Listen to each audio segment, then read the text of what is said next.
Donc le PL est constitué de 5 entités, donc le lycée agricole de la baie du Mont-Saint-Michel, le CFA, donc centre de formation d'apprentis, le CFPPA, centre de formation professionnelle pour adultes, donc le centre équestre, donc atelier technologique, et l'exploitation agricole, qui est également un support pédagogique pour les apprenants. Donc le projet Walks de Global Walks, c'est un projet qui est complètement en cohérence avec le projet d'établissement, qui repose sur certaines missions de l'enseignement, notamment la citoyenneté, le vivre ensemble et puis également le développement durable.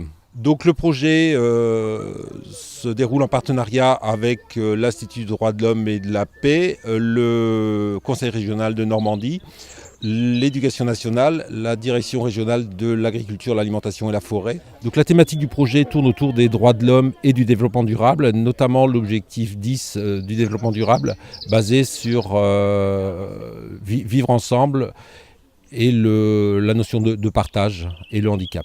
Les élèves de première STAV, accompagnés de leur enseignante Madame Le Carpentier, accueillent dans l'établissement donc des élèves de l'IME pour partager les différentes activités de l'établissement via un échange avec ces jeunes. Alors, ce projet repose sur 3 temps forts. Donc, le 29 mars, les élèves de première STAV sont allés à la rencontre des jeunes sur l'IME de Saint-Hilaire-du-Harcouët. Aujourd'hui, 19 avril, les élèves de l'IEM ont intégré l'établissement. Le projet sera présenté le 5 juin dans l'établissement via un reportage photo et également vidéo dans le cadre de la semaine européenne du développement durable.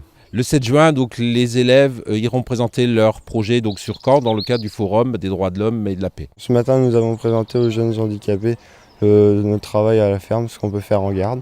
Alors, ce qui consiste à la traite des vaches, la buvée des veaux et manipuler les bovins et les soigner avec l'alimentation. On leur a présenté les silos, les silos de maïs et d'herbe en ensilage et les silos de graminées comme l'orge et les céréales concassées. C'était pour leur permettre une journée agréable et pour qu'ils comprennent le milieu agricole, comment ça se passe en milieu agricole. Et puis nous, ça nous permet aussi de découvrir un peu le monde des gens qui sont handicapés, de voir qu'il n'y a pas une différence tellement énorme et qu'on peut très bien vivre avec un handicap. Les animaux, c'est un côté reposant, relaxant. Pour moi, c'est un côté relaxant. Si ça peut leur permettre d'être contents pendant une journée. C'était bien qu'ils voient ce qu'on fait à la ferme, parce qu'ils ne voient pas tout ce qu'on fait. Ils voient qu'en grande surface, alors ils ne voient pas le début et la fin. On a traité 2 vaches et après ils ont bu le lait pour voir la différence en briques. On a fini la journée au centre équestre et à la maréchalerie. Donc on a commencé par faire des petits jeux, des slaloms, tenir la longe, etc. avec des petits Shetland pour que ce soit pas trop impressionnant.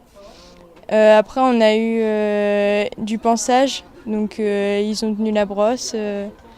Et ça fait des liens quand même avec les chevaux. Et après, on a vu la maréchalerie, donc la pose d'un fer et le travail d'un pied. Là, cette journée, du coup, ça s'est bien passé et c'était surtout pour partager un moment avec eux, leur apprendre des choses, qui nous apprennent des choses parce que souvent on se dit les handicapés ils peuvent pas faire les mêmes choses que nous et tout. Et finalement, ils ont réussi à faire plein de choses, à brosser les poneys. Moi, un moment fort, ça a été ce matin parce qu'au début, quand j'étais avec mon filleul Antonio, il n'osait pas trop me parler, il était encore très timide et en fait, au bout d'un moment, quand on était avec le veau, il a commencé à me parler et en fait, j'ai regardé les filles et j'ai fait ouais, il m'a parlé. Et en fait, ça m'a rendue heureuse parce que j'avais réussi à créer quelque chose avec lui, il avait moins peur et pour moi, c'était une réussite. J'aimerais bien aussi que l'année prochaine, on puisse aussi les revoir parce que comme on a créé des liens, moi, ça me ferait de la peine de me dire que le 5 juin, c'est la dernière fois que je les vois. Donc j'aimerais bien réussir à les revoir et aussi peut-être que finalement notre projet il incite les jeunes à revenir faire du cheval ici ou dans un autre centre équestre. À bientôt sur tvie.tv.